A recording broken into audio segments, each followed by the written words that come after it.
Sonarampur union BNP ছাত্রদল এবং অঙ্গ সংগঠন কর্তৃক আয়োজিত দেশনেত্রী বেগম খালেদা জিয়ার সুস্থতা কামনায় দোয়া মাহফিলে উপস্থিত সোনারামপুর গ্রামের গণ্যমান্য ব্যক্তিবর্গ এবং উপজেলা ছাত্রদল পৌর ছাত্রদল সহ সবাইকে আসসালামু আলাইকুম। আমরা সবাই আপনারা অবগত আছেন যে একমাত্র দেশনেত্রীর জন্য দল মত নির্বিশেষে হিন্দু বৌদ্ধ খ্রিস্টান সবাই দোয়া করতেছে। এই ভাগ্যটা সবার হয় না।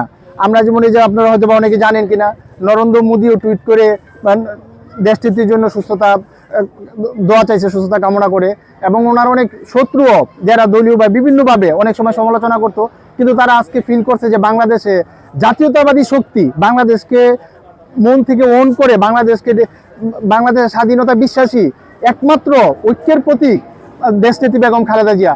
আজকে উনি অসুস্থ, আমরা সবাই অত্যন্ত ভারাক্রান্ত হৃদয় নিয়ে সারা বাংলাদেশ কাঁদছে।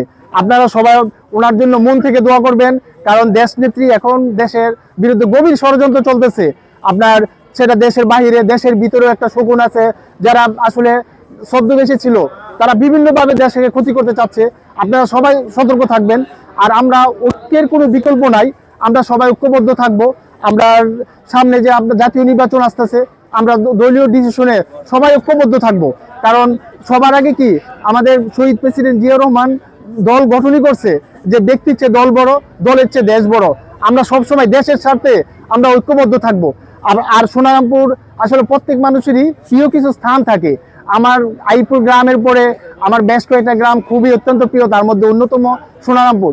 আমি 18 সালে নির্বাচনের আগে 2 দিন আগে বৃহস্পতিবারে আমি 4-5টা জায়গায় গেছি, এর মধ্যে একটা ছিল সোনারামপুর। এখানে আমি অনেক সিনিয়রদের সাথে আমার দেখা হয়েছে ইনশাল্লাহ। আর সামনে যে আমাদের নির্বাচন আছে, আপনারা সবাই ঐক্যবদ্ধ থাকবেন। ব্যক্তিগত আমাদের কিছু বিষয় থাকবে, কিন্তু আমরা সবাইকে দলের স্বার্থে, দেশের স্বার্থে ঐক্যবদ্ধ। তো এই জিনিসটা আমরা সবাই মনে রাখবেন। আর দেশনেত্রী বেগম খালেদা জিয়া বাংলাদেশের স্বাধীনতার এবং বাংলাদেশের জাতীয়তাবাদের সবকিছু প্রতীক। উনি সুস্থ থাকবে, এই দেশ ভালো থাকবে।